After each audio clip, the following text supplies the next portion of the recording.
listeners of the Yeah, We Read It fandom. Franchise, trademarked, copyright, and forevermore, always yours. It's us. It's Laura. And it's Meggie. And this is not a season of Yeah, We Read It. This is a special episode of Yeah, We Read It. This is our first very special episode that's not a part of any season. This is a special episode because we got an email from a author, and then we got sent a book, and we are talking about her book. Yes.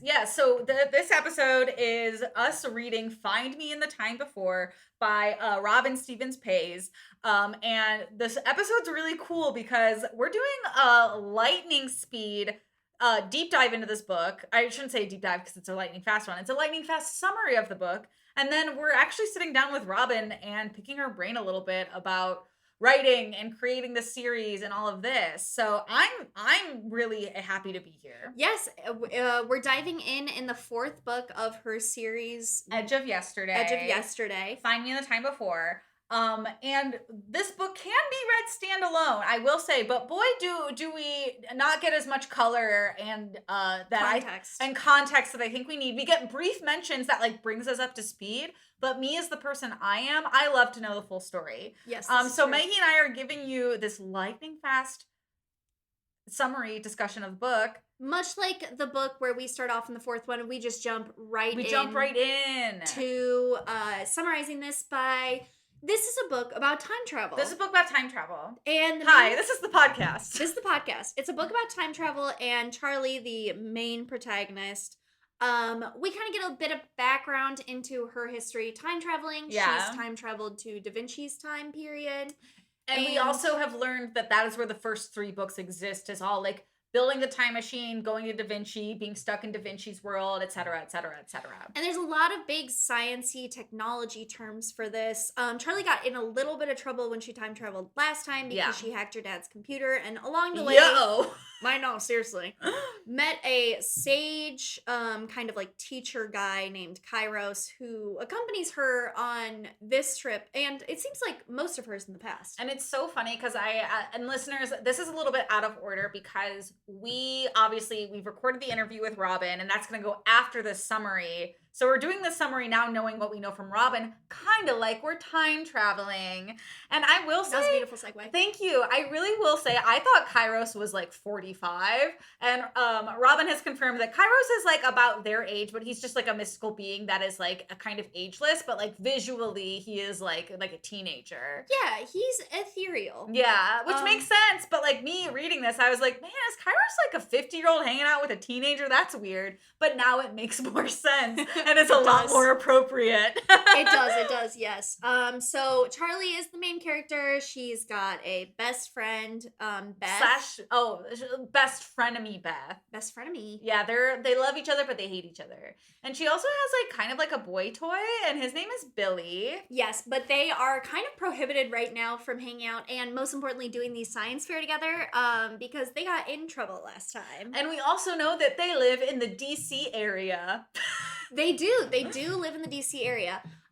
So Charley is readjusting to being back in the present after traveling to Da Vinci's time. She has some twin sisters, and she goes to school. Yeah, and she also gets to have like some like time travel dreams. It sounds like, being a time traveler that Charley is, she's a little disoriented. Yes. And our big main plot point that gets this book started is that the science fair is coming up. Billy and Charley are not allowed to be in the science fair together because they got in trouble. But they find a loophole to work together by teaming up with frenemy Beth, or Bethy as they call her sometimes. And y'all, I'm going to say it right now. Beth could not be more opposite than Billy and Charley. Oh, no. She has the highest fashion. She has 10,000 followers on YouTube. She's just like peak Instagram influencer. And her proposed science plan is that she's going to brainstorm with Charley without her knowing. She does not know about the time travel. Yeah. They are going to make a outfit that is suitable for time travel that acclimates to whatever climate it is in. Which is honestly cool. Yeah, like it would be really useful for like running nowadays. Oh like, my god. Honestly, it would be useful in Chicago right now where it is snowing. Are you kidding me? I know, think about it. Like, if I could wear a crop top. I was just gonna say crop top too. Yeah, that keeps me heated. Oh, wow. And sexy. Crop top heated and sexy. That's the future. Trademark that. Trademark that. This whole science fair plan gets jolted because we also find out Kairos' sister Carolina, she has been jolted into the wrong time period because when Charley came back from Da Vinci's time, it also lunged Carolina into the wrong time period as well. And Carolina is now stuck in French Enlightenment, French Revolution. Paris, it's pre-revolution. I'm so bad at history. Oh, it's okay. And reading this book reminded me how bad at history and science I am. But I had fun. But this is kind of like a good thing for Charley. Not her being trapped in, like, the Kairos' younger sister being trapped, but she has a historical figure she really wants to meet named Emile in 1724. Yes. But they're still teens, y'all. They got to go to a homecoming dance. Billy and Charley are going together. They're getting on a party bus. There's alcohol involved. There's alcohol. Beth starts a sort of illicit love affair with this guy that neither Billy nor Charley really like. His name literally is Guy. His name's Guy. Not a good guy. And Billy and Charley, they go to the diner after homecoming and they kiss in the booth, which is like very cute and very fun. Yes. But the next day, Beth is hungover from all the alcohol she drank on the party bus, and it's science fair day, and they got to talk about these fabrics for the fair and all of that. And then I loved this part of the book because Charley's like, so Beth, this needs to be like 18th century attire. And Beth's like, literally, why? This is a science fair project. And she's like, Halloween is next week. And she does not get it. And also Charley supplements this design with this nice fabric she somehow got at the University of Maryland. Yeah. So Beth probably just has a million questions. My favorite thing here, though, is they do try to tell Beth about time travel. And she's like, shut the fuck up, you idiots. Yeah, she doesn't believe Billy nor Charley, even though Billy like brings over this bike that is suited just for time travel, and Beth once again goes over her head. She gets on the bike and she hits a tree. She's not the brightest. Exactly. Yeah. So they do get that cooling fabric from the University of Maryland. This was after they realized they couldn't put tubes of water in the dress. That wouldn't work. Mm-hmm. And then we fast forward. It's Halloween. The dress is finished. And it's a party in the cemetery, which honestly sounds a little too spooky for me, especially for high school. Oh, yeah. I mean, well, okay, high school would have been the only time I would have fucked with it. Otherwise, because I was I can't die. I'm 16 and immortal. Kind of crazy how we all think we're never going to die at 16. It is so true. I loved the beat after that. I will never die. Moment of silence. It is true. It's so true. You feel like you're invincible until you get hit by a moped crossing the street in New York City. That's what happened to Laura. Yeah. So Charley's phone, she trips. She's got the big 18th century dress on. And in a cemetery? Yeah, she's going to lose her phone. Yeah, she's going to lose her phone. She trips and her phone falls in an open grave. And Beth has also lost her phone at this point.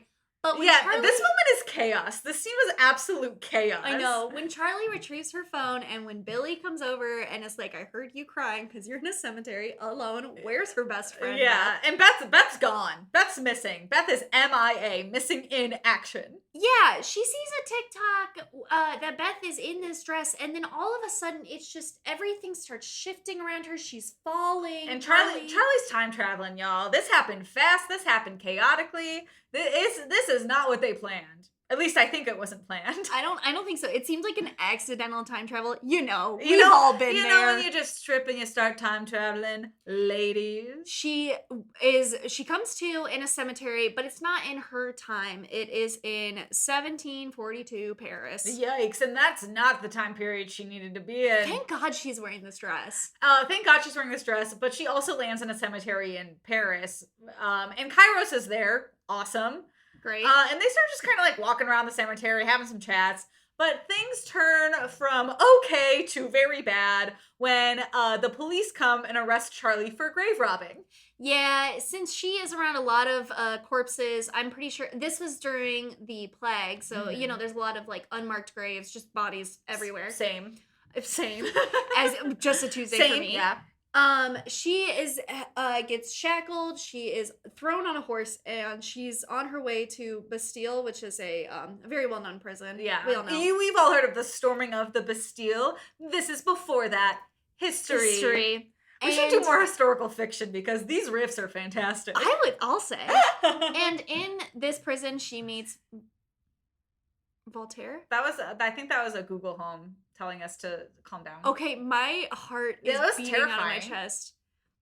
Okay, so she's in prison and she meets Voltaire. It was from the other room too. They get you. We were talking about Halloween. We deserved that. Yeah. And, she's about to get sentenced. She's like, oh no, that's not good. But the next day, a letter comes from a very important man who is like, Amelia wants to see you, and you're not in jail anymore. Yeah, and she meets Voltaire. She's free. She's free to go. She gets a phone call from Billy, and Billy's like having trouble getting a hold of her. So this is kind of a mess. And Charley needs some answers because she's like, I'm not entirely sure where I'm at. I don't know if I'm in the right year. We find out later she's not in the right year. Kairos finds her, and he has an updated time bike like Billy had. Yeah, I guess he just got the bike that Charley had packed.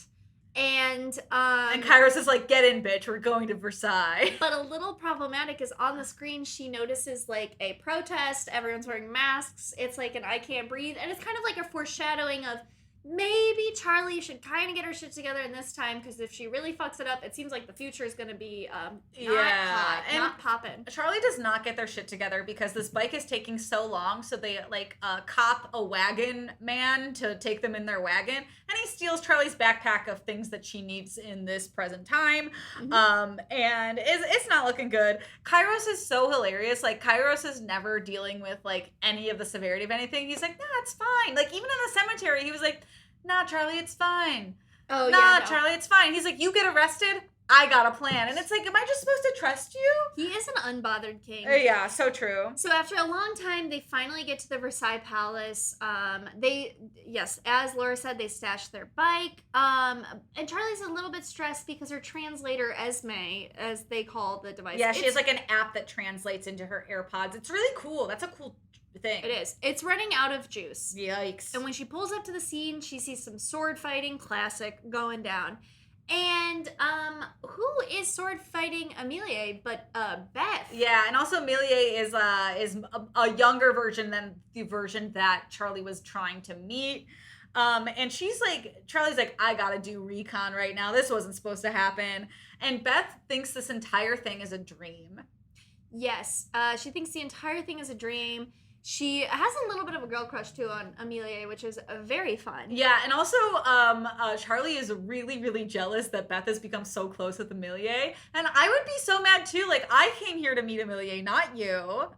Yeah, and the fact that they're getting along is a lot. Like, Amelia, like Laura said, is much younger. She's in the teens mindset. She's got fashion, boys, all of it on her mind. Yeah, that's all she cares about. They even partially stab Beth to make her bleed a little bit to show her it's not a dream.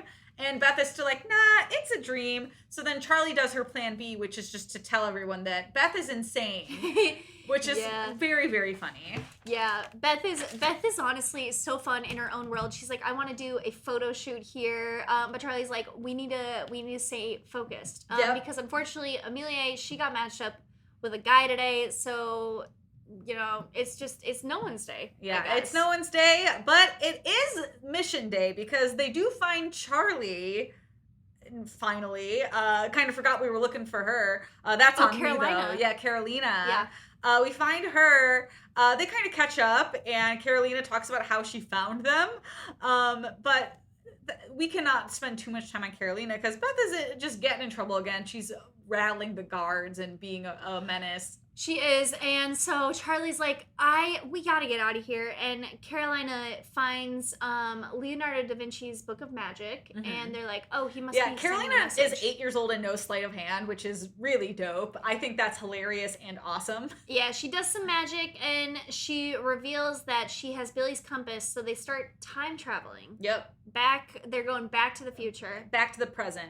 And amen. And Beth and Charlie, they end up at Beth's house where Beth's mom is trying to give her a mask. She's like, you shouldn't spread anything. Yeah, she's talking about rules, and the only way we allowed this sleepover so you guys could work on that school project was if you wore masks because we can't spread anything. We gotta be safe. And we're like, what's going on? Beth is also freaking out because she thought this was a dream, and Carolina is clearly there in the present. Yeah, Carolina came with them. So, yikes. She's at the foot of the bed. They kicked her. Oops. And when Billy calls, Charlie realizes she completely overshot the present and is actually legitimately in the future, and it's 2020 and COVID is happening. And Charlie, if we didn't say, is from 2019, so this is bad news. No, they upset the timeline. Yep, and we learn that the reality here is that there is a 2020 Charlie that exists, and also now the 2019 Charlie that exists, and so Charlie's like, I gotta jump because I can't let the current Charlie meet me, past Charlie, but also future Charlie. And also, not really clear if Beth has present Beth or not. I didn't get that. Yeah, I don't think we got an alignment because we also see that present Beth was talking with past Charlie. Yes. Yes. And then we time travel. We don't really get the answers, but I think we just assume that like Beth is Beth and there was two Charlies. Yes. And before she time travels, she goes to the school track and talks to Billy. And it's essentially, Billy's giving them the lowdown on COVID, which we know we're not going to get into COVID. Yeah. If y'all don't know what COVID is by now, y'all have been living under a rock. And if you're living under a rock listening to Y'all We Read It, that's awesome. Thank you so much. And why they overshot this time is because he tried getting them back to their time, but they came back with a compass that Kairos had, and it messed everything up. Yeah, and so Charlie's like, she wants to go see her parents, but Billy's like, you can't go see your parents. Yeah. So she's like, fine, I'm gonna go to the Paris that I meant to land in. And that's exactly what she does. It is. She gets to 1736 Paris. Oh, wait. Oh, maybe that might have been before. Because now Amelia is older. Yeah. And sexier because Charlie does get to watch her bathe and does comment on how sexy she is. Not explicitly, but that's how I interpreted it. Yeah. And once again, like the guards, they must not be doing that great of a job because they just kind of like let her in. There's a big party going on. Yeah, and also Emily remembers her from like her youth. So it's just like, oh, cool, you're here. Great memory. Wish I had that. Yeah, I would never remember someone I met in a very brief moment, but. Yeah, and so Amelia's there, and her husband Voltaire is there. Voltaire's there. Are they husbands? I think I looked up that they were lovers, and she had a different husband. But maybe they were lovers. I don't know. I don't know enough about history. I don't really either. And she's putting together that this is not the same Charlie that she used to know. So she's like, please dine with me. I must hear all your stories. Yeah. And they're also like, great, thank you for dining with us. Will you be in Voltaire's play tonight? So this took a big shift because I was not expecting a Voltaire play to be thrown in here. No.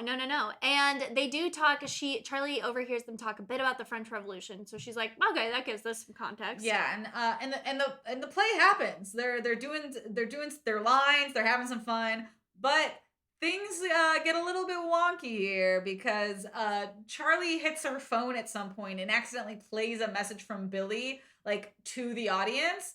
And now they got a whole mess of improv to try to make sense of this audio message that played in a world where audio doesn't exist. Even worse, Charlie is coming down with the sickness, as we will know. Yeah. And she really needs to find a doctor. But unfortunately, she came from COVID times. So it is likely COVID that she is spreading in the 18th century. Yikes. Time travel's a super spreader, am I right? Am I right?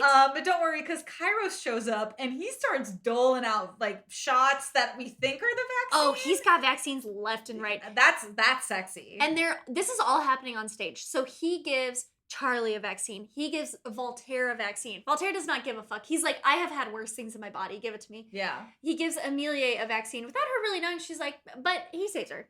So it's a pass. And as this whole mess is like kind of settling down, they're like, okay, Charlie, you gotta go back. So they all do a big time travel prep to get Charlie back to her correct time. And we land in Study Hall 2019, where we were previously in the beginning of this book talking about the science fair, talking about those fabrics, and talking about the dress. So we've done it. We've gotten back into a correct timeline. Thank goodness. And what is also very fun is she gets to see a live stream of Amelia hanging out with Da Vinci and Newton, because I think Amelia somehow also figured out time travel. Yeah. That's my takeaway. Yeah, that's what I took away too. Smart we could be wrong, but that's what we took away.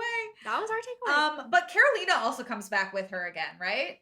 Yeah, she does. Yeah, and this book is gonna end on a cliffhanger for you, because now they gotta send Carolina back, and we kind of end with a big old time shift starting to happen, and we don't know where they're going next. But we do, because we talk about it in our interview with Robyn, which you will have to listen to. You'll have to stay tuned, because the next part of this episode is our interview with Robyn. But before we get there, we gotta do our top 5, Meg. Oh, it's our favorite. And this one, we are going to be doing the top 5 places we want Charley to go. And none of them are the place that she's actually going next. None of them. Which you can find out again in the interview. Exactly. Okay, I'm really excited about this one, our number 5 spot. Yes. We think that Charley should go to Australia 3 years ago. We don't know if there's any fun history going on, but we just think she should go surfing 3 years ago in Australia. Cowabunga. Number 4, we think that she should go to the first Macy's Thanksgiving Day Parade. That's history in the making. What will she see there? She'll see like a balloon. And what are they? We gotta know. Balloon. Yeah, we gotta see. We gotta know. And this one's a history trip, because we think she should go back to Viking times. That'd be super fun. Listen, I've been to medieval times, and I'd love to live through it for 5 minutes. Maggie, medieval times aren't the same as Viking times. Number 2. We just want her to go to Egypt when the pyramids were there. How cool would that be? I mean, the pyramids are there now. When there was a queen, Cleopatra. Yeah, like a pharaoh and a queen. That'd be dope. That'd be awesome. That'd be spooky dooky. Yes, it would. I couldn't have said it better myself. Yeah, I don't know. Mummies are scary. Spooky scary. Yeah. They are. Tell me I'm wrong. You're not wrong. All right, and number 1, I think Meggie and I have to say this one together on for 3. Absolutely. We think she should go to Vanderpump Rules 2013. Yep, in this timeline, you guessed it. She's there for the series premiere. She works at SUR. She's a server at SUR working under Lisa Vanderpump, and she gets to be on Vanderpump Rules. That'd be a great book. I would read this, because unfortunately I love Vanderpump Rules so fucking much. Buy it for your family for Christmas. I'll buy that copy. Yeah. The whole family gets it. Yeah. And Robyn, if you're listening to this part, maybe consider. Please. But also, Robyn, you don't have to. You're so nice. And I'm so excited for our listeners to get to hear from you. But that's it for the summary. We did it. This is it for part 1. So get ready for part 2 coming up now. And now for the second half of this Yeah, We Read It episode, we are joined with the author herself. Yeah. Welcome, Robyn Stevens-Pays. Hello. Hi. I'm really happy to be here with you guys. You're awesome. My gosh. This is it almost didn't feel real when we were approached to interview an actual YA author. Yeah. I feel like I personally was like, what? Us? Are you sure? Okay. We'd love to, but how did you find us? What's going on? Yeah, but we can be fun and professional. Yeah, we can be fun and professional. And I'm really excited to talk about YA with you, your process with YA, your book. So, yeah. Robyn, where are you calling in from? So I'm in Rockville, Maryland, right outside DC. Oh, we love Maryland. Wow, okay. Yeah. Where are you guys? We're in Chicago. Mm-hmm. I love Chicago. I grew up in Cincinnati, and Chicago was the big city we went to. That was fun going. I'm from Ohio as well. I grew up in Cleveland area, so opposite sides, but close enough. Yes. Awesome. And we've been to Baltimore a few times, so we do love Maryland a little bit. We know, yes. Yeah, we've been there. That's interesting that you are near DC, because I think one of the things that we did want to ask you, especially about the book, it seems like you know a lot about history, a lot about politics. Yeah. So what was your research process going into writing a book that was so history, science heavy?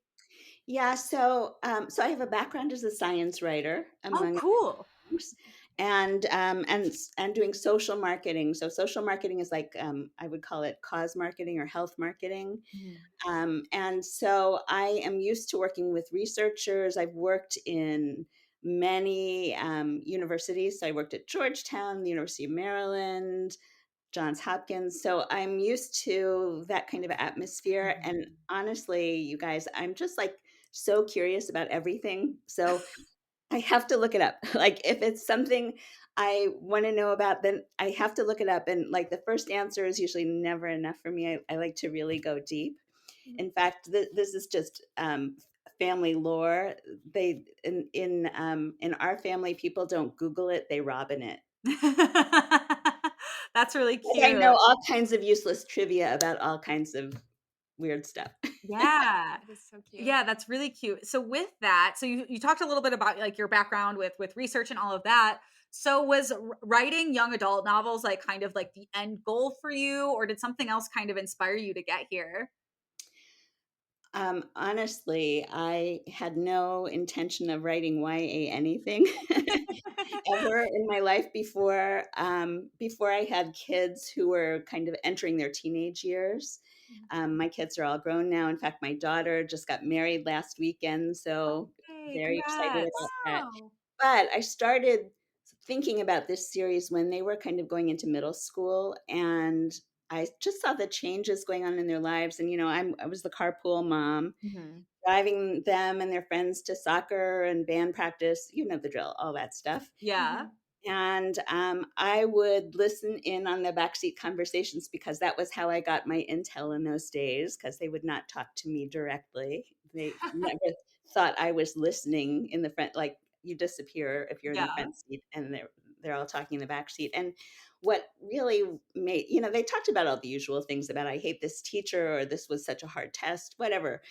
But the thing that I got really curious and then a little frustrated about was they wanted to do and be everything. So they wanted to be star soccer players and play jazz saxophone and be diplomats and dentists and you know Mhm. and and so it occurred to me that in our society, and this also comes from the academic work that I, being in an academic environment, the narrower and deeper you go into a field, the Mhm. more specialized you are, the more money you can make, the more successful you'll be in your very narrow slice of the world, right? Yeah. That's Yeah. kind of the society we have created.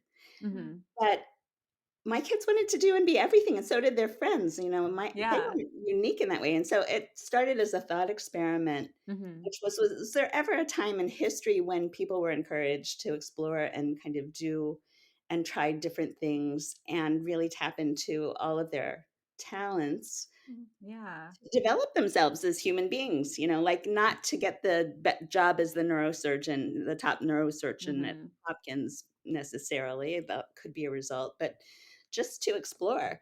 And so the thought experiment was that what was that time? What would that time in history have been? And Mhm. I landed on the Renaissance, and sort of the ultimate Renaissance genius, of course, was Leonardo da Vinci, who Totally. was an amazing artist and sculptor, but he was also a musician, an inventor, an Mhm. engineer, an architect, a scientist, um, a, a chef, party planner. Like he did it all. And Yeah. so what if a modern day teen Mhm. got to go back to Renaissance Florence and talk to Leonardo da Vinci to learn his secrets? That was kind of the genesis, Yeah. Yeah. the book series. The book we're going to talk about, or you're talking about, is the fourth book in the series, Find Me in the Mhm. Time Before. But it started with this Edge of Yesterday Mhm. adventure, which went back to Charley Morton, my protagonist, finds Leonardo da Vinci's plans for a time machine, but Leonardo didn't have the science or technology to build it. So for the middle school science fair, Charley builds a model of Leonardo's time machine. Mhm. There's a little romance and a bump and a kiss, and whoops, she triggers the machine and ends up back 500 years across 6 time zones to land in an empty field at midnight under a hail of cannon fire and Yeah. face to face with Leonardo himself. So that's how this series gets launched, right? Yeah, yeah. Yeah, so that also brings us to, like, yeah, so we obviously only read the 4th book, Find Me in the Time Before, so there's a whole backlog of story that, like, we fully didn't get. Yeah, you jumped from Da Vinci to the Enlightenment period, Yeah. obviously, kind of like pre-French Revolution. So what made you want to like shift gears to a completely different time period? Well, first of all, so spoiler alert, Charlie makes it back to the 21st century. Yes. Yeah, we'll Yes. get that out of the way because it's a series. Somebody's going to figure that out, right? Yeah. Mhm. I won't tell you how or what happens along the way. You have to read the books to find that Yeah, out. very fair. But the thing is, now that she has unlocked the secret of time travel, what's to keep her at home in Maryland anymore?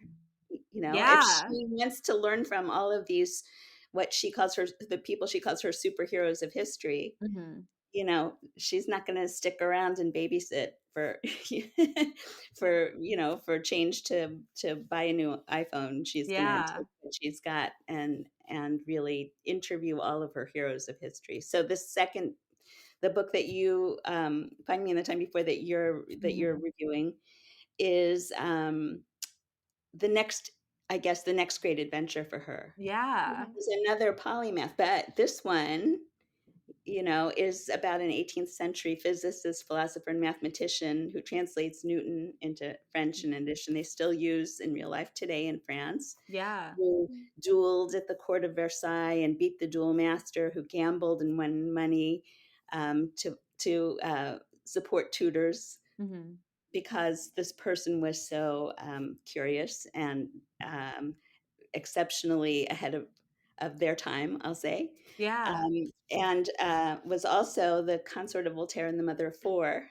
She Yeah. was a woman, my God, she was Yeah. a woman, another hidden figure, but from this time from early 1700s. Like, how could we not know her name? Right? Yeah. I thought that was like a really cool decision because I was like, I have not heard of this person. I've heard of Voltaire, heard of Da Vinci. So Mhm. now I'm also learning about this person. And like, this is also me. I'm not the most science history person. Like, I had to Google, I was like, this person was real, right? And I was like, oh yeah, okay, this person was real.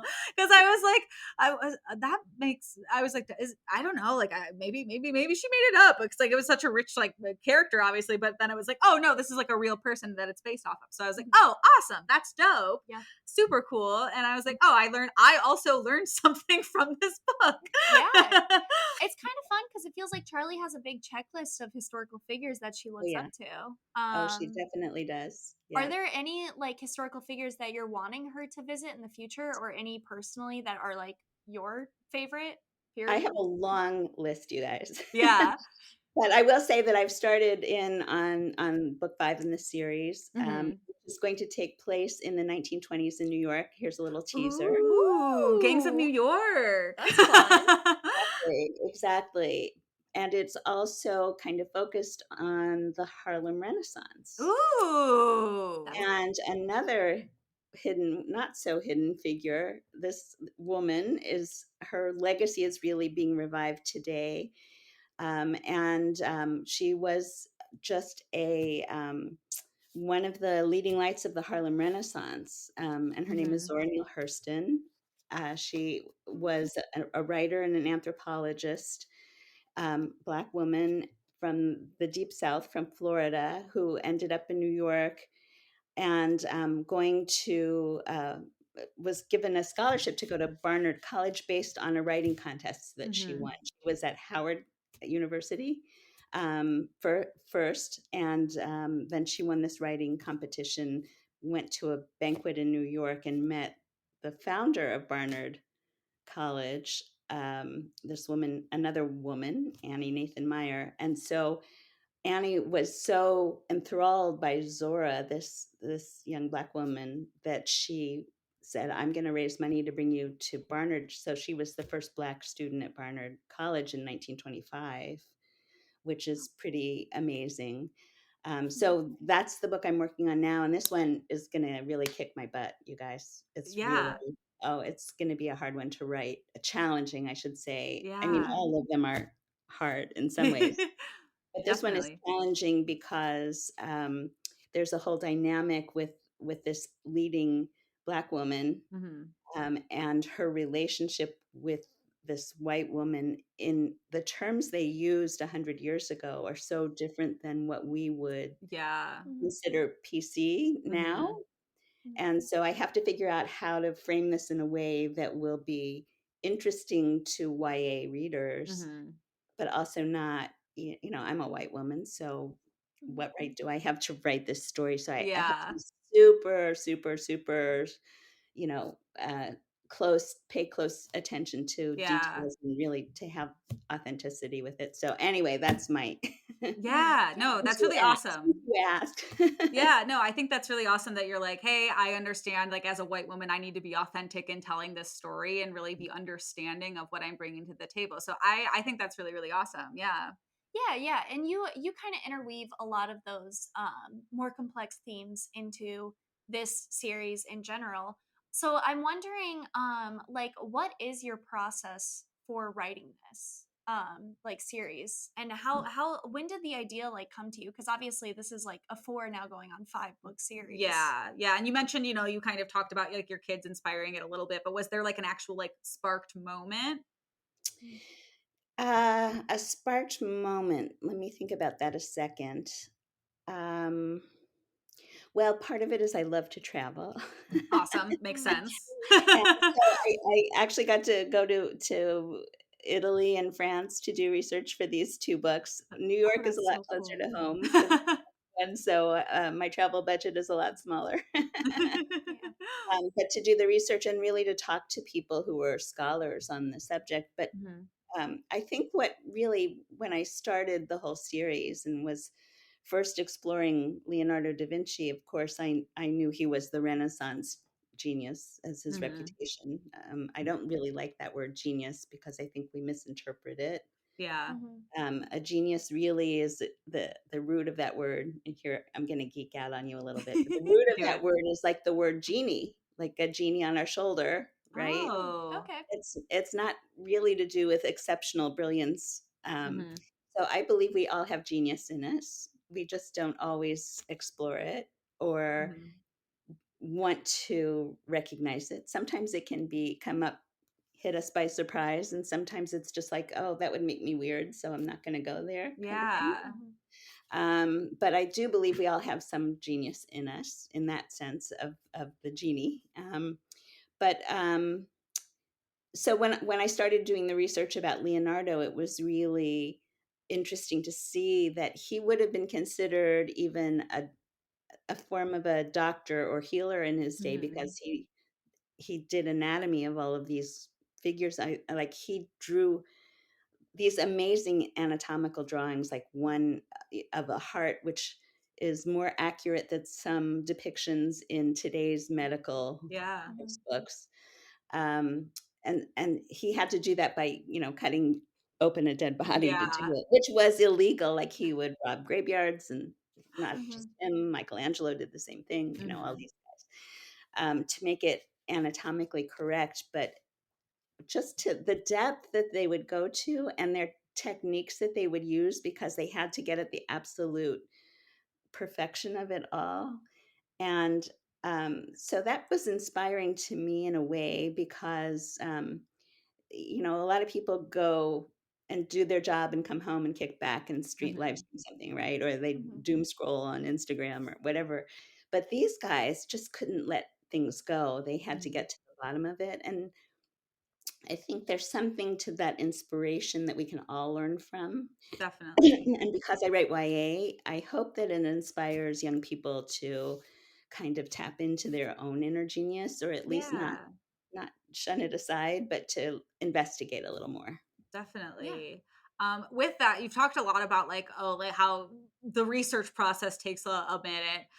So how long did it take you to like write the first book fully, given all of those like parameters? Mm. You want to know the truth? Yeah. Yeah. Okay. Well, so I started. I started the Edge of Yesterday, the first, Mhm. what's now the first part of the series, as a screenplay because Oh, wow. because I'd never written one before, and I was like, I want to learn how to write a screenplay. Yeah. Yeah. So I was writing the screenplay, and I started this when I had just had my first child, who is now 29. Mm-hmm. Whoops. Or my third child, sorry. And so I started the screenplay, and then I realized that Charley, because she's a science girl, she needed she couldn't get back in time because it wasn't plausible. Mhm. Like, Mm-hmm. we didn't have the science or technology. So I put the thing away for Yeah. Yeah. like 15 years. And I was writing other things and doing, Mhm. work.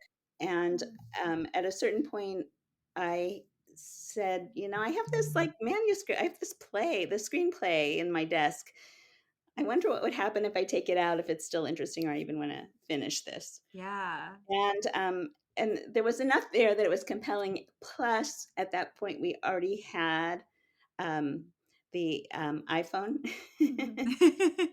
And we had, in science, they had confirmed this thing called the Higgs boson, which is a faster than light particle.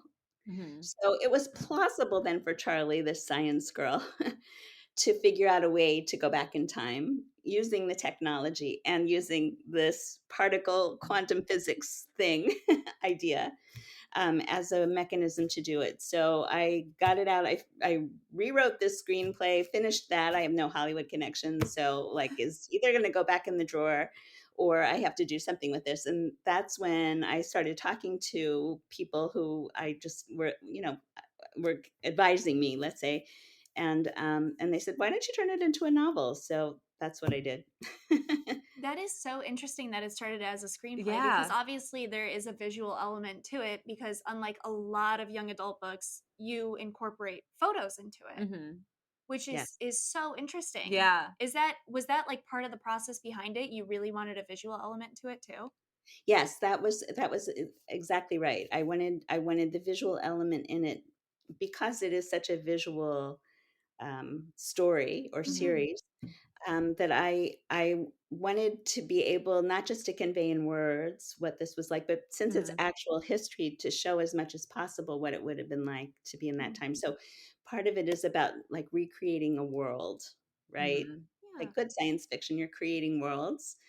And along with that, what I've done is I have a website. It's an interactive learning through story. I call it learning through story site at edgeofyesterday.com, where we take each of these time periods that Charley is either has visited or will be visiting, Mhm. and create stories that kind of add to that world. Because once you finish a book, it's done, right? You can't do Yeah. anything with it. Mhm. But this gives me an opportunity to kind of add to it. And not only that, I work with young people. I've been running a 6-week summer internship program for high school kids for the past 3 or 4 years now. And I teach them storytelling. I teach Mhm. them this form of narrative nonfiction or journalistic writing, Mhm. and they have to bring their stories to life in these. It has to be related, and the thing that ties it together, just like I was talking about, Leonardo did it all, Mhm. right? And Charley wants to find out how to do it all. It has to combine many subject areas. So it Mhm. can't just be about straight science. It has to be about science and art, or Mhm. Mhm. music and English and history, or they can pick any combination, but it has to be more than one kind of subject area, so that Mhm. they then have to do research in many areas and then tie it to their lives. So by doing that, what I work with them on is bringing history to the present, and Mhm. then giving them the tools to make it relevant to them, and also to decide going forward, well, if I could change things for the future, what would Yeah. I want it to be? Like our present is not necessarily such a great thing right now, at least for Yeah. young people. So how would you change it? Well, you have to know a little about the past and where we've been to figure out where you want to go. Yeah. Yeah, I like that. I like that a lot. That's really Yeah, cool. that's a great way of putting it. Yeah. Absolutely. Yeah, no, and I also really liked that it was like, oh my gosh, this wasn't just an idea that you had and you're like, yep, and I just spit a book out and it was so easy. It's such a testament to like how the creative process works and how it's like something might not work the first time you do it. And it might be something you shelve for forever. And then you bring back and you're like, wait, I can do something with this now. Like, I know exactly what I need to do with it. So I really, really like that, because I feel like that's such a good story for like any creator, any person, or it's just like, hey, your path can change, and also you can put things away and keep doing something else and come back to it. Because I feel like we focus so much now on like, oh, well, it has to be done instantly. We have to do things immediately. It has to be done now. And it's just like, it doesn't have to be done right now. It can be done 29 years later. It can be done 10 years later. It can be done so many years later. So I really, really love that. Yeah, time is a construct. It's so true. Well, it is, and we're all time travelers, and we're all time traveling all the time. Even if it's just in memory, like, what happened yesterday, or what you think is worried about, it's not gonna happen tomorrow. Yeah. So we're all time travelers. And in fact, when I start with my interns, and I do workshops as well for teens and adults, I start with a kind of a writing prompt. If you could go anywhere and any when, where would you go? Who would you want to meet? And what would happen when you got there? Yeah, and that brings up like a really good point, especially speaking of present day time. We were both wondering what prompted your decision to set some of this book during the COVID-19 pandemic. Yeah. Oh, so that's a spoiler. Well, because we were all stuck in COVID, it was very present, and the idea of time being fluid. Some people would say, quantum physicists would say that all time is happening at the present. There is no past or future. But again, it was like this kind of thought experiment. So what happens if, first of all, Charley gets to meet Emily du Châtelet, this person who she's obsessed with, right? The woman who she wants to meet in the Enlightenment. But she meets her at the wrong time of her life first. She meets her when Emily, you know, she wants to meet this brilliant woman who has translated Newton and is a feminist in the 1700s, and be inspired by her. And instead, she meets her when she's a teenager like Charley, and when she's boy crazy and fashion conscious and all the things that teenagers are. So she goes to back to the right person, wrong time. And then she has to figure out how to get to the right Emily du Châtelet when she's older and making these discoveries. But she can't do that without going home. And so time travel is not an exact science quite yet. We're working on that. And she overshoots, and whoops, she ends up a year after she left. And there's a pandemic, which she knows nothing about. Like, what's a pandemic? So it adds a wrinkle. And I have to say, when you ask me about the creative process, it's also that Charley tells me what to do. So I did not have this idea that she was going to time travel 4 times in this book. She did. And so I had a whole outline that did not have that part in it. I feel like that's also such a fun part about like the writing process, where you're like, great, here's my outline, and then you're like, but what if I explore this part? And then it's just it takes on a life of its own. So it's awesome to hear that you're like, I did that, and that's what the final product is, because sometimes the outline doesn't work. We're gonna shift gears and stop talking about the process, but we're gonna talk about some characters now. So we know Beth and Charley, they kind of have a frenemy vibe to them, if you will. And there's a lot of competition between them, and like really kind of at the root of their friendship. So was there any like kind of root example of like why you kind of wanted the competitive nature between them? I think it's such a normal vibe for middle school or in high school. You know, so it just seemed to me to be pretty realistic. And just watching my kids grow up, and when I was growing up, I know that half the time my best friend I was not speaking to her, she was not speaking to me, and the other half the time we were inseparable, kind of thing. So really, I think it was about being true to form. And I have, because I work with these teens, I have a little bit of a test market that I try things out on, and I would say, like, all right, everybody, if I write it this way, what do you think? Is that Mhm. realistic?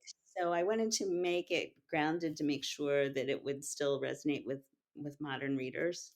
Um, and so they encouraged me to keep it real that way. Yeah. Mhm. That's Yeah. awesome. I really like that you got like were able to get feedback like that from like people actually that age. So they're like, yeah, keep it that way.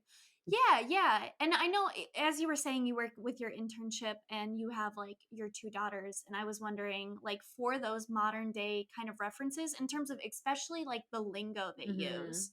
Do you draw inspiration from watching not only like your daughters but also the kids that you work with and kind of Oh my gosh, I could not do it without that. Yeah. yeah. Absolutely, 100%.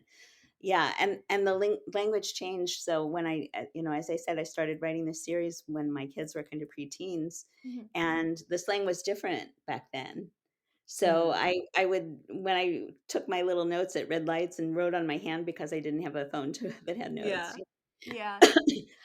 I would write down words that I had and check it out later, like, do you guys really say this kind of thing? Um, and then when I went back to it, so I put the screenplay away. When I went back to it, the language had changed a lot. So I had to go and update some of the references. Mhm. Mhm. A lot of it was because we didn't have we didn't have cell phones then. We didn't have we had cell phones, but not smartphones. We didn't have social media. A lot of this is just the speed of technological change and the Mhm. way that teens' lives revolve around that so much now Mhm. is so different than it Yeah. was when I got started on this. So, yeah, I have to keep up to date. That's why I love working with these guys. And Yeah. also, I have to say, I love this Gen Z. They are so amazing. They are really, sadly, they are so wounded, because Mhm. they've been through so much. Yeah. Mhm. But on the plus side, they're like determined and fierce, and they have Mhm. so many things about the world that they see differently than we do, or that I Yeah. do Mhm. certainly, and that they want to make right. And Yeah. Mhm. so again, as if Charlie is kind of an avatar or an archetype for that generation, Mhm. maybe she can inspire that she's a stick to it person. Maybe she can inspire some of these other kids in reading about her to Mhm. also persist, because I think that's so important. That's a like skill they don't teach in school, but how Mhm. how do you get through life if you can't persist and you can't be resilient and you can't express emotion and get Yeah. excited and passionate Mhm. about things? Mhm. So true. Yeah, Yeah, absolutely. definitely. So there are obviously besides Charlie and Beth, the other main relationship in this book is Billy and Charlie. Mhm. And did you ever kind of like teeter back and forth between deciding on whether they're just gonna be friends or something more romantic? Yes. um, yes, because Charlie gets so focused and locked in and obsessed with things Mhm. that Mhm. the romantic part of it wasn't necessarily natural to the storyline. Yeah. Mhm. Um, except that, and Billy's the same way. I mean, like, both of them kind of have tunnel vision in a certain way. Mhm. But when two people are so cool, nerdy, like I think they are, I like Yeah. to think they Yeah. are, and they both have the same interests and obsessions, even if they express them differently, and they Mhm. they kind of pursue life in a different way. They're bound to be stuck together, and they were science fair partners, so they're together a lot. Mhm. So the idea of the romance in this book really grew out of the fact that I experimented with how their relationship was going to be. Yeah. And if you read my earlier drafts, it wasn't necessarily boyfriend and girlfriend. And Mhm. also, it's awkward to them to be in a relationship like that. Yeah. Mhm. So it sort of grew as I was writing dialogue and they were spending more time together, and and they still are awkward. Yeah, it In some definitely way. I feel like it definitely read like almost like a relatable sort of like middle school, high school relationship where it's just like Yeah. they clearly both don't know what they're doing. They both don't really know how to talk about what they're doing. And I think Charley really vocalizes it well of just being like, well, I want to go to the homecoming dance with Billy, but like we haven't really talked about that. And I don't really know how to bring it up. And it's like, I remember feeling that like so often of like, I like this person and I don't know what to do about it. And I just don't know. And yeah. And I feel like I really liked how like true to like kind of what it's like to be a teen that felt like, where it's just like, yeah, they're sitting, they're just meeting each other for the dance and it's a little bit awkward, but like you can tell they really like each other. So I really felt related to that, like from when I was in high school. It also had like a touch of that forbidden love a bit because their parents would not let them work on the science fair. So obviously you're gonna root for them. You're like, okay, come Romeo on, and Juliet. Yeah. Oh, I mean, they got in so much trouble because you know, again, going back to the earlier books in the series, they got in trouble for the earlier time travels for a lot of reasons that hadn't actually, in their parents' view, had nothing to do with time travel. But they were forbidden to work together, and even their parents went so far as to say to the high school teachers, because they're in high school now, that they should not be allowed to work on the science fair together, and so they had to have a workaround, you know. And that was part of the fun too, was they knew they couldn't do it like in the open, but how would they figure out how to be able to work together, because they knew that together they were so much stronger than just separately. And so they roped Beth into the whole I love it thing, much to Beth's chagrin.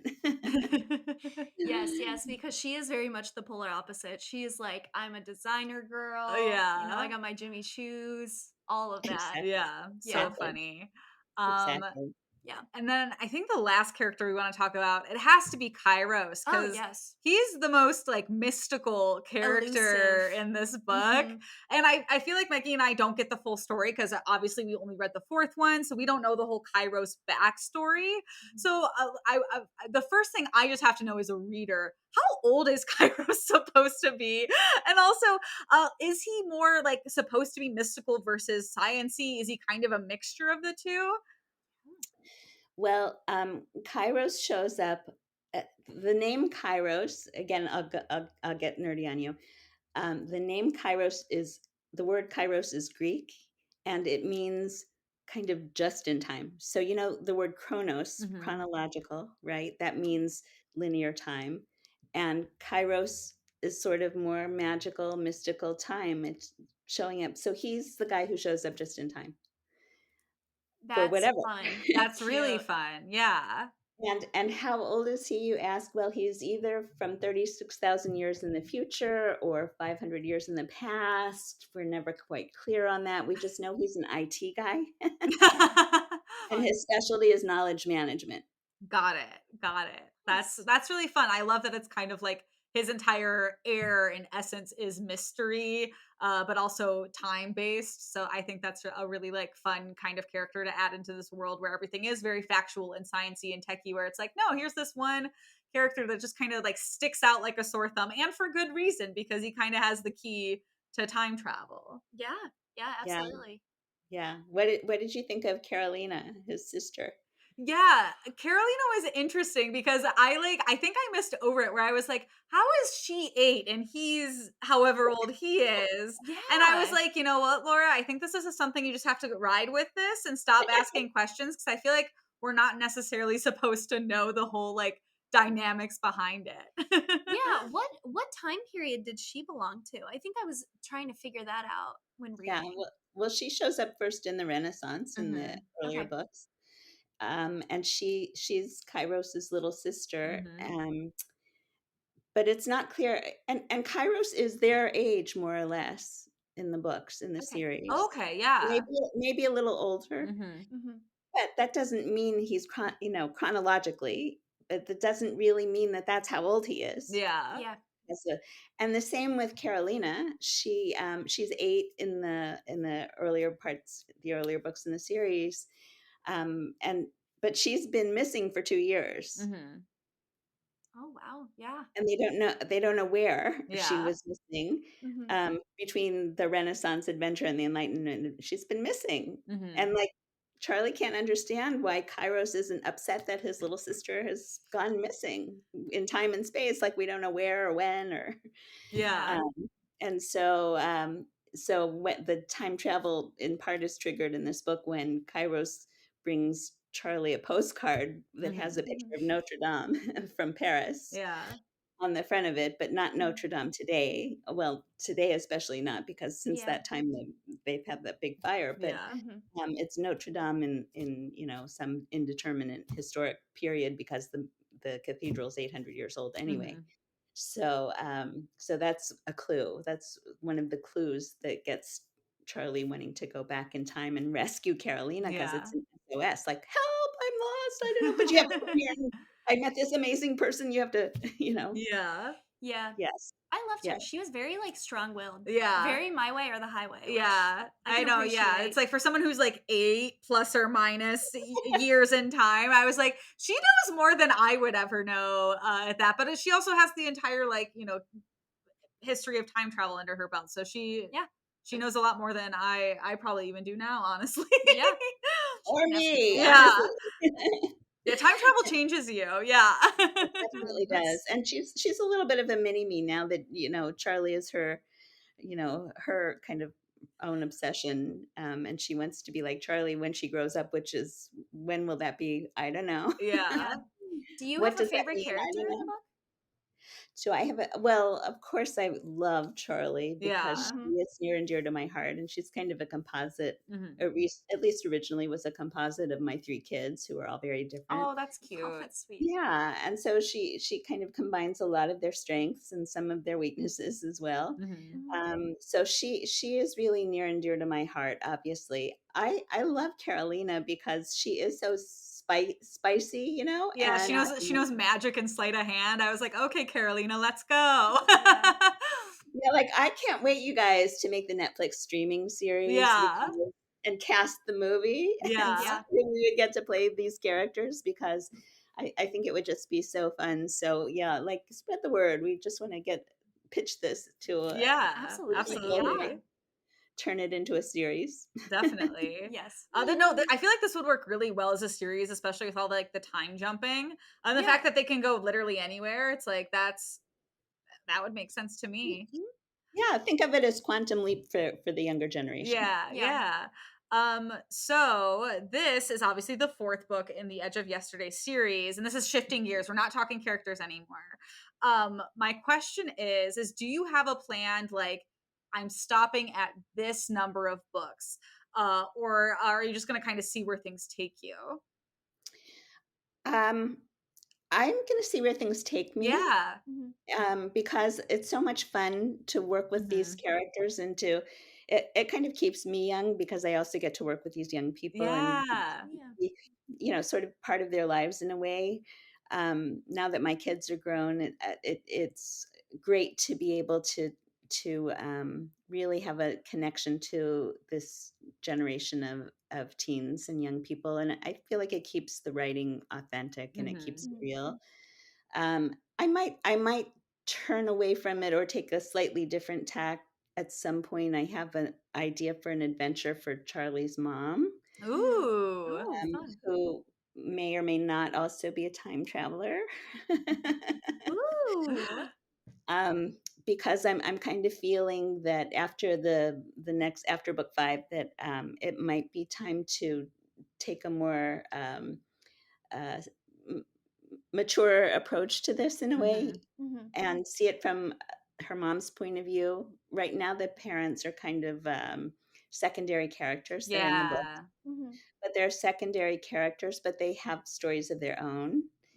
And sometimes I feel like, from a kid's standpoint of view, especially teenagers' points of view, that their parents are not allowed to have separate lives. They're just there to raise especially them. in YA books. It's like I feel like most of the parents we see are very much just like, I'm a parental figure. So yeah, I feel like that's definitely something we see often in the world of YA. Yeah.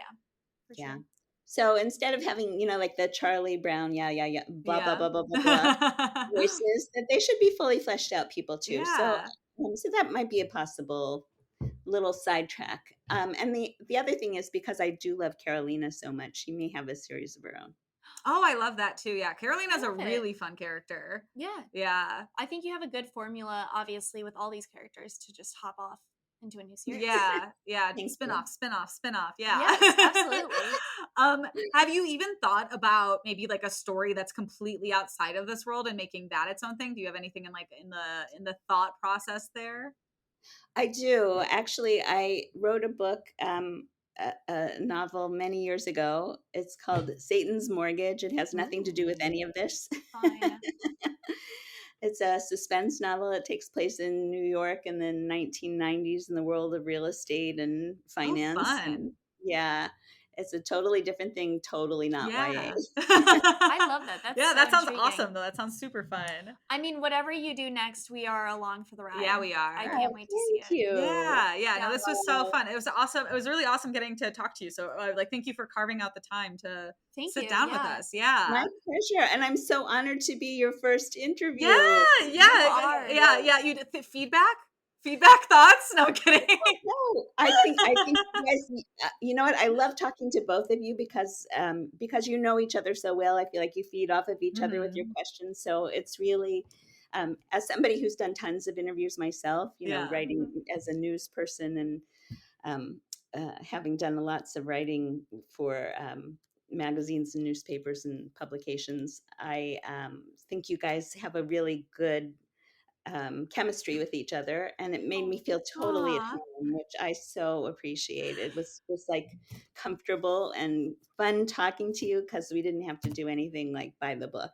Yeah. So like we said, super casual. That's really nice. We're so happy that you felt welcome, and I'm so happy that you were so open and honest with us about just like what like the process was like and what the characters are like and all of that. That was super cool. Oh yeah, this was a great conversation. Yeah. Well, thank you. I usually and I have to say you got some answers out of me that I usually don't give about the next book coming up. Ooh. That's something. Yeah, we were too welcoming. You were like, I'll just tell them. We have the entertainment exclusive. I feel like we're girlfriends just chatting over. Love it. We're like, give us the tea, Robyn. What's going on? Yeah, you got to scoop. Yeah. That's fun. Well, as we're really wrapping this interview up, I guess the last thing we need to ask is there anything else you wanted to mention while you're with us? Mm-hmm. Yes, I do actually. So I'm working on developing a program because I've been doing all this work with young people, and because I've been a mom of teens myself. I'm developing and I know that the mother-teen-daughter relationship is often fraught. I'm developing a new program called the Mother-Daughter Code, which is really about approaching your story and your relationship between mother and daughter through storytelling, through what stories you tell each other and yourself about your life and your life together.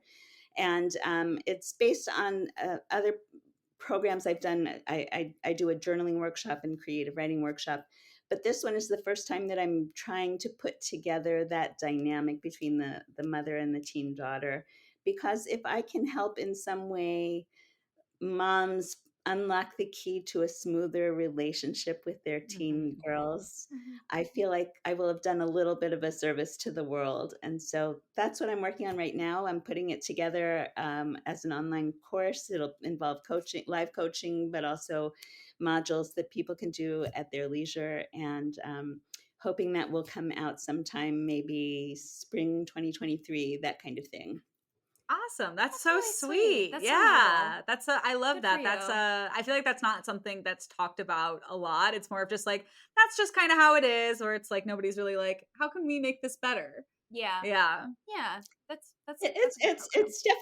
It's definitely not the normal niche that you think about in terms of relationships that are important, but it's such a formative relationship. That's so true. Yeah. And I think that we can all do better. And part of it is that women have until very recently accepted certain roles and certain things as normal. This is just the way it is. But I think people are open more now to question everything. Like, why is it that way? Does it have to be that way? Do we make it better? How do we make it better? Like, what stories could we tell ourselves that would change that? And so that's kind of the process that I'm building on, and we'll see where it goes. But it's brand new. I'm really excited about it. I'm also terrified. That's honestly awesome, and that's also honest. And we wish you nothing but best of luck with that, because that sounds super duper cool, and we can't wait to see any updates on it. So thank you. Well, thank you guys. Thank you for coming on the podcast. It's been a pleasure. Yeah. This has been likewise. Really great. I hope we'll talk again when book 5 comes out. Oh my God, yeah! Please, next time a book comes out, let us know. We'll have you back. We'd love to. Yeah, please. Yeah, we're always down. That's the thing about, I think, our podcast is like, we'll just say yes. We're like, yeah, come back. We love having people on. We're like, yeah, we'll read your book. We want to. We love talking with people. So this has been awesome. I love it. I love it. Thank you so much. I really enjoyed talking to you both, and I can't wait to see what you come up with next. Oh my gosh. And thank you, Robyn. And this is the part where we'll do a little outro to this episode. So again, thank you, Robyn, for talking about us with the whole Edge of Yesterday series and Find Me in the Time Before, which is the 4th book that we read. Super awesome. We loved getting to talk with you. And listeners, follow us the usual places you follow us. Yeah, we are on Twitter and TikTok at Yeah We Read It, and then we are also on Instagram at Meggie_and_Laura. Got a lot of underscores in there. And you can also email us, MeggieandLauraPresent@gmail.com. That's how we got Robyn on this show. So the email plug is working, because we loved having Robyn here. And if there's anybody else out there that maybe wants to come on the show, we'd love to have you. Come hang out. Robyn had fun. We're certified Robyn approved. Got the stamp. Double thumbs up. Great. Perfect. Awesome. Thank you again, Robyn. Thank you again, listeners. And we will see you the next time we release an episode. Yep.